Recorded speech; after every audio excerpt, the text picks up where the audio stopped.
New York میں Queens district کی attorney امیدوار میلنڈا گیٹس کے لیے پاکستانی کمیونٹی کی معروف کاروباری شخصیت ریاض کھوکھر نے فنڈ ریزنگ تقریب کا انعقاد کیا۔ احوال اس رپورٹ میں۔ نیو یارک میں کوئنز کاؤنٹی ڈسٹرکٹ اٹارنی کے الیکشن 5 نومبر کو ہو رہے ہیں، جس کے لیے امیدواروں کی انتخابی سرگرمیاں جاری ہیں۔ پاکستانی کمیونٹی کی معروف کاروباری شخصیت ریاض کھوکھر نے اپنی رہائش گاہ پر کوئنز بورو کی پریزیڈنٹ اور کوئنز ڈسٹرکٹ اٹارنی کے لیے ڈیموکریٹک امیدوار میلنڈا گیٹس کے اعزاز میں فنڈ ریزنگ کی تقریب کا اہتمام کیا۔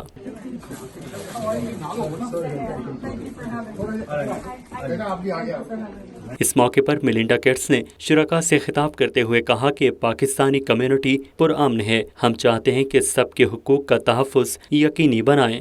My first job is to make sure that you can walk your children to school every day and get there safely and get home. My first job is to make sure that your parents who are in senior centers or are walking just to mosque or shul or church or wherever they're walking to can get there safe and come back. And that when you are at home, crime rate goes down and you can put your heads down on the bed and be safe and sound.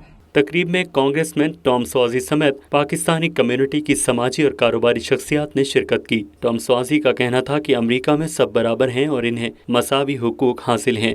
آپ کے حقوق کے لیے Melinda Gates مؤثر آواز ثابت ہوں گی۔ This idea of America is something we have to constantly be fighting for.